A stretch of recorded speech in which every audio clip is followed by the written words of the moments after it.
เป็นเคยลาลูกได้กาพื้นมาเจ้าอีกแม่ใหญ่โอ้ยมักเศร้าลาแม่บ่ได้จนเป็นไข้เกือบป่วยตาย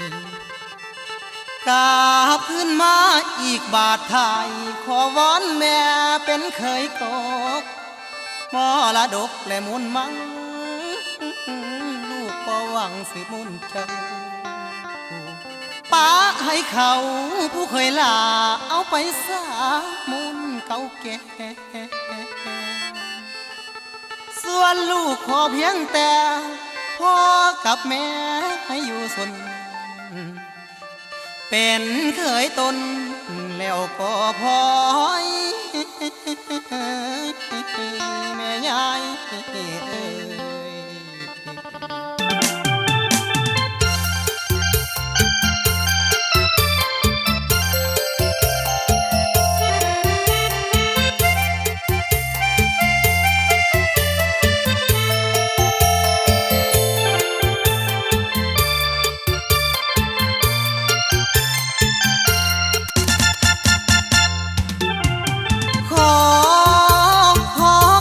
พ่อแม่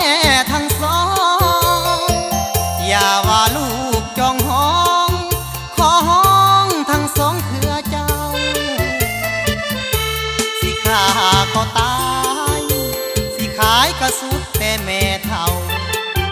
กลับมาอีกแล้วผู้เก่าลืมแล้วบ่แม่เท่า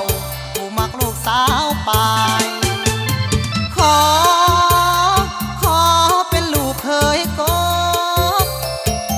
ส่วนมูลมรดกเคยกบบ่เอาจากอย่างปะให้เคยลาผู้เขามาทีหลัง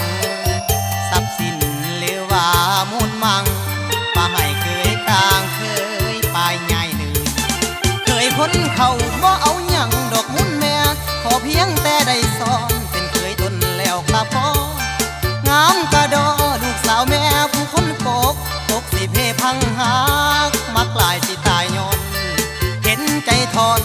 ขอวอนเจ้าทุกอย่างขอตักน้ำอาบล้างตายเจ้าบ่ให้มองได้ห่วมห้องลูกสาวแม่คงสุขกายถึงจะตายก็ตาลับพับเอาสติแม่หักแท้แม่เอ้ยได้เป็นเคยคือสิยืนยาวมันอายุคือสิได้หอดพันลูกขอฮับประกันว่าบ่ป้าบ่วางเรียกหยังสับสนยุ่งยากบ่ให้แม่ลำบากลูกสิขอสู่แทนครอบครัวอันใดยังขาดแคลนเงินหมื่นเงินแสนคอยโชคหานำกันขันอัตตาสู่ดูดันฟันพาเรื่องเหตุหน้าผู้เขาไว้ใหญ่เจ้าบ่ให้สนเคยผู้ตนสิผ้าเอ็ดผ้าทำผ้าดำผ้าไทยให้หน้าให้มันแล้วเรียกทุกแนวบอนไหนมันยังยุงบ่ทันใจให้เจ้าด่าบ่ถึกตาให้เจ้าปล่อยตัวคอยกับบ่เทียงขอเพียงแต่ได้เป็นเคยแม่เท่าเอ้ยเห็นใจลูกแน่มักหลายแท้บ่ได้เป็นเคยแม่ยันบ่ยังเป็นคนมาขอมุนเพื่อนสูงหลังใหญ่โปรดเห็นใจแร่ถอนขอนเจ้าแม่เอ้ยยิ้มเปย